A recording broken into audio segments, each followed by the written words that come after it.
शहर के बीचों बीच एक पुरानी कॉलोनी थी जहाँ एक युवा लड़का रहता था मनन। वो काबिल था, तेज था, सपने से भरा था, लेकिन उसके जीवन में एक ही कमी थी। वो हर बात का दोष दूसरे पर डाल देता था, कभी हालात पर, कभी लोगों पर, कभी किस्मत पर, लेकिन खुद को कभी जिम्मेदार नहीं मानता था।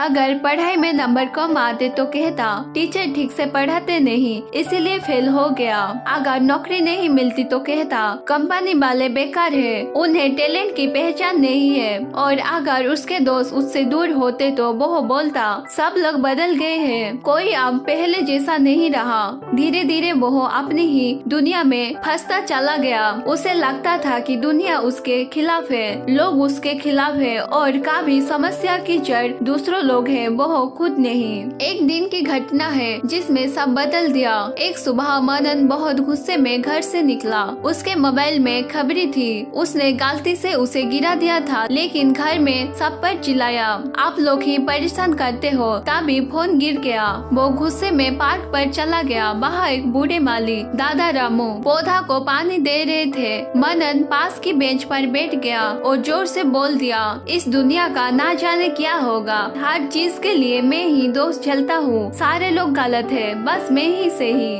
दादा रामू ने मुस्कुराए हुए पूछा बेटा सच में दुनिया गलत है या कि तुम अपनी गलतियों को देख नहीं पा रहे? मनन और तेज हो गया। आप भी वो ही बोलेंगे सब मुझे ही गलत कहते हैं, मेरी हर परेशानी की वजह कोई ना कोई दूसरा ही होता है।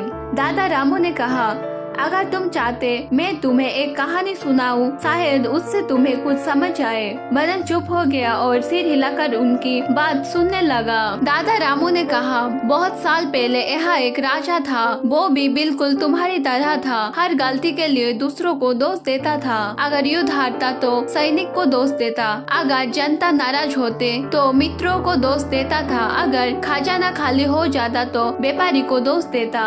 एक दिन राज्य का युद्ध गुरु उसके पास आया और बोला महाराज आपके महल में एक कमरा है जिसमें एक जादुई दर्पण लगा है। वह दर्पण इंसान का असली चेहरा दिखाता है, पहले आप उस कमरे में जाकर देखें। राजा अंतकथा से कमरे में गए। दीवार पर लगा दर्पण चमक रहा था। उसने जैसे ही खुद को देखा तो उसे अपने चेहरे की जगह एक थका हुआ, दुखी और डरा हुआ इंसान दिखाई दिया। राजा घबरा गया, ये कौन है? मैं तो ऐसा नहीं हूँ। दर्पण खराब है। गुरु हंसे, दर्पण खराब नहीं, आपके कर्म खराब है। आदमी जैसा सोचता और करता है वही चेहरा दर्पण में दिखाता है। आप हर बार दूसरों को दोष देते हो, इसीलिए आपका असली चेहरा भी दोष से भरा दिख रहा है। राजा शर्मिंदा हुआ।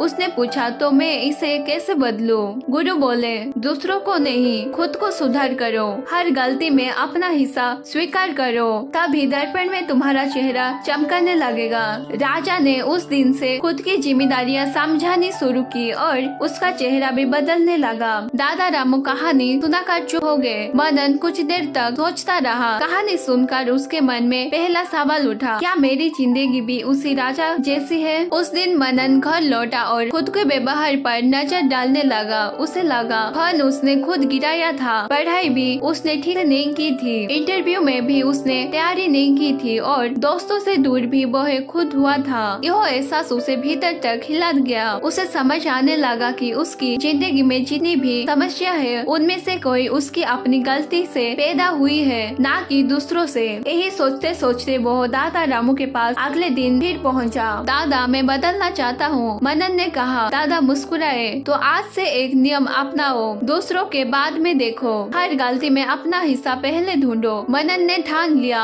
अगले कुछ दिनों में उसकी जिंदगी को नई नजरिया से देखना शुरू किया। जब वो गुस्सा करता तो रुक कर सोचता क्या इसमें मेरी भी गलती है? जब काम बिगड़ जाता तो कहता अच्छा इसे बेहतर कैसे करूं? जब कोई उसे समझाता तो सुनता और मानता, वापस नहीं करता। धीरे धीरे उसके अंदर का दोस्त देने वाला मनन क्षमा होने लगा और जिम्मेदार मनन जन्म लेने लगा। कुछ महीने में उसका जीवन बदल गया।